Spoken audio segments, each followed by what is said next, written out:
السلام علیکم ناظرین، آج ہم بات کرتے ہیں ٹیبلٹ کلسوب کی۔ ٹیبلٹ کلسوب کیا چیز ہے، اس میں کون کون سی اجزاء شامل ہیں، یہ کون کون سی بیماری کے لیے استعمال کی جاتی ہے، کب اور کیسے استعمال کرنی ہے، یہ سب ہم جانتے ہیں اسی ویڈیو میں۔ ناظرین، اگر آپ نے ہمارے چینل کو سبسکرائب نہیں کیا تو بیل آئیکن کو دبا کر ہمارے یوٹیوب چینل میڈیسن انفو کو سبسکرائب کر دیں تاکہ ہر نئی آنے والی ویڈیو آپ تک پہنچ سکے۔ تو سب سے پہلے بات کرتے ہیں ٹیبلٹ کلسوب میں کون کون سی اجزاء شامل ہیں۔ ٹیبلٹ کلسوب میں کیلشیم، وٹامن D3 اور وٹامن K2 شامل ہوتا ہے۔ ٹیبلٹ کلسوب کا استعمال ان مریضوں کے لیے کیا جاتا ہے جن میں کیلشیم کی کمی ہو۔ کیلشیم کی کمی سے اوسٹیوپروسس، اوسٹومالاسیا، ہائپوتھائرائڈزم اور لیٹنٹ ٹیٹینی کی بیماری ہو جاتی ہے۔ اب ڈیٹیل میں بات کرتے ہیں۔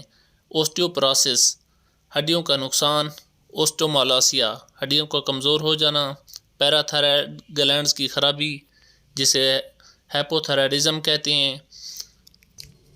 ناظرین، انسانی جسم کی گردن میں مٹر کے سائز کے 4 غدود ہوتے ہیں جنہیں پیراتھائرائڈ گلینڈ کہتے ہیں۔ جب یہ گلینڈز پیراتھائرائڈ ہارمون کی مطلوبہ مقدار میں نہ بنا رہے ہوں تو اس کنڈیشن کو ہائپوتھائرائڈزم کہتے ہیں۔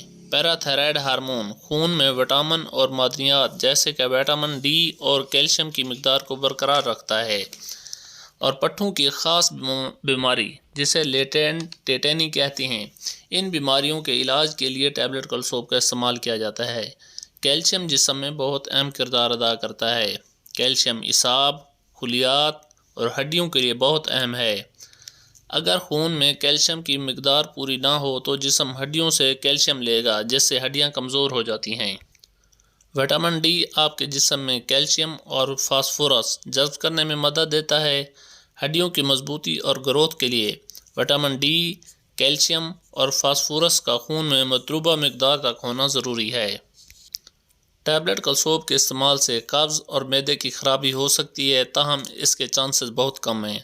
گردے، جگر اور دل کے امراض میں مبتلا افراد اس دوا کے استعمال سے پہلے ڈاکٹر سے مشورہ ضرور کر لیں۔